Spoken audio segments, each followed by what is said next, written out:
First of all, myself Anikesh Kumar Sinha, and I completed my 10th and 12th from Jamshedpur only.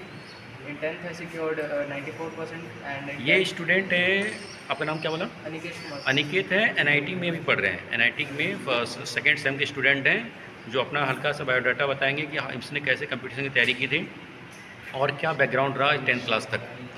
तो उस स्तर के बच्चे सामने आते हैं जो कि मतलब 10th 8 9 तक स्ट्रगल करते हैं, फिर लास्ट मोमेंट में भी अपने आप को मेहनत करके एक अच्छे लेवल तक ले जाते हैं। आपका ये जो 6th 7th क्लास में क्या रैंक था क्लास में? बहुत पीछे था, क्या एवरेज से भी बहुत मतलब 60 बच्चे में कहा जाए तो क्या रैंक था आपका? 60s में अगर देखेंगे तो 30s के बाद ही रहता था, मतलब बिलो एवरेज से था आपका? 8 तक सर। 8 क्लास तक आपका बिलो एवरेज, शुरू से from class 1 to 8 below average रहा। Below average. 8 के बाद क्या चेंज हुआ? सर 8 के बाद पता नहीं कैसे एक टीचर थे, उन्होंने सर पूरा ट्रांसफॉर्म किया। क्या आप सब्जेक्ट पढ़ाते थे टीचर आपका? फिजिक्स पढ़ाते थे सर। फिजिक्स पढ़ाते थे, हाँ। ठीक। आप सीबीएसई बोर्ड से हो? Yes sir. अच्छा, फिजिक्स पढ़ाते थे, क्या चेंज हुआ, मतलब क्या उसमें अच्छा लगा आपको? पता नहीं उन्होंने क्या देखा, पर उन्होंने ही मुझे पूरा ट्रांसफॉर्म किया। उन्होंने स्टेप बाय स्टेप गाइड किया। तो 8th 9th के बाद सर फिर टॉप वो आपके लिए इतना टाइम निकाल लेते थे कि पर्सनल डिस्कस करने के लिए? नहीं सर, 8th क्लास में वो जो फिजिक्स पढ़ाने लगे थे तो इंटरेस्ट आ गया, इंटरेस्ट आने लगा, समझ में आने लगी। हाँ, तो फिर उनको अप्रोच करने लगा था मैं, तो उसके बाद फिर वो गाइड करने लगे थे। तो 9th 10th फिर सेकंड होने लगा। फर्स्ट सेकंड आने लगे आप? फर्स्ट नहीं है सर, सेकंड थर्ड मतलब क्लास 9 10 से सेकंड थर्ड आने लगी, मतलब हर सब्जेक्ट आपका अच्छा होने लगा। हाँ, उसके बाद फिर फिजिक्स। आप अच्छा 9th क्लास में तो कितने घंटा पढ़ाई करते थे?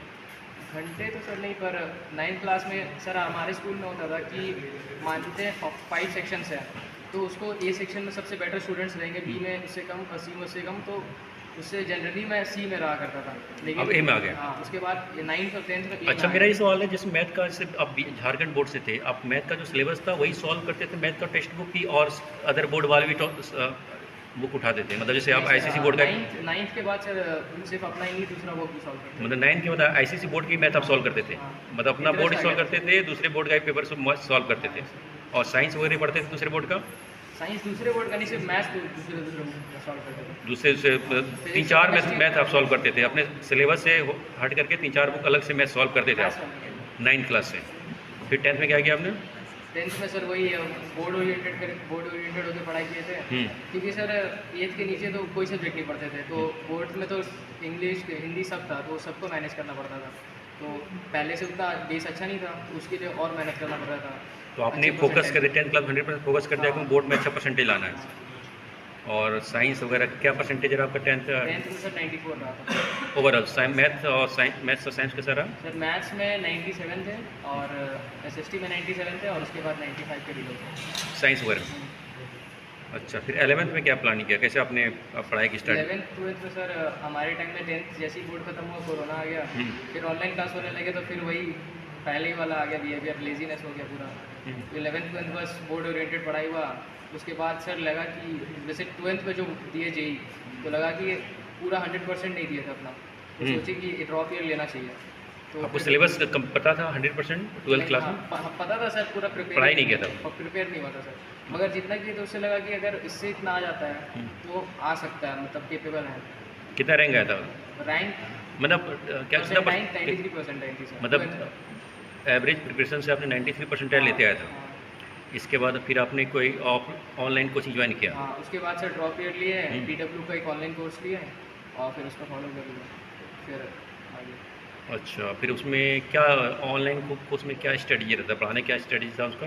सर ऑनलाइन कोचिंग में एक तो जो वहाँ पे ट्यूटर थे, वैसा कभी मतलब उतना अच्छा पढ़ाने वाले ट्यूटर्स मिलते नहीं थे कहीं, हम ऑफलाइन में उनके गाइडेंस पे रहा। फिर हमको सिंपल बताइए, आपने 2 साल के 1 साल प्रिपरेशन के नंबर ऑफ टेस्ट कितने दिए थे?